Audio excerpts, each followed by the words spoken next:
റഷ്യയിലെ ആ, United aircraft corporation HAL-ലുമായിട്ട് ചേർന്ന് SJ-100 എന്നൊരു യാത്രാ വിമാനം ഉണ്ടാക്കാൻ ഒരു കരാറിൽ ഒപ്പിട്ടിരുന്നു. വ്ളാഡിമിർ പുടിൻ ഇന്ത്യയെ സന്ദർശിച്ച സമയത്ത്. അത് വായിച്ചിട്ടുണ്ടായിരിക്കും എല്ലാവരും. അതൊരു യാത്രാ വിമാനമാണ്. അത് വളരെ വിജയകരമായിട്ട് 100 പേർക്ക് 80 തൊട്ട് 100 പേരൊക്കെ കയറാൻ പറ്റുന്ന ഒരു വിമാനമാണ്. 100, 105 വരെ ഉണ്ട് അതിലെ കപ്പാസിറ്റി.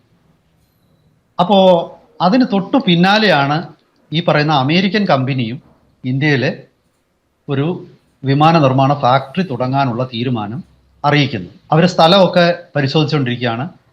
പിന്നെ ഇന്ത്യ സർക്കാരുമായിട്ടും അവർ സംസാരിച്ച് തുടങ്ങിയിട്ടുണ്ട്.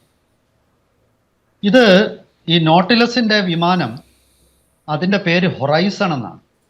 ആ ഹൊറൈസൺ വിമാനം നമ്മുടെ ഇപ്പോഴത്തെ നാരോ ബോഡി എയർക്രാഫ്റ്റുകളായിട്ടുള്ള ബോയിങ് 737, എയർബസ് A320 തുടങ്ങിയവയുടെ സമാനമായ ഒരു വിമാനമാണ്.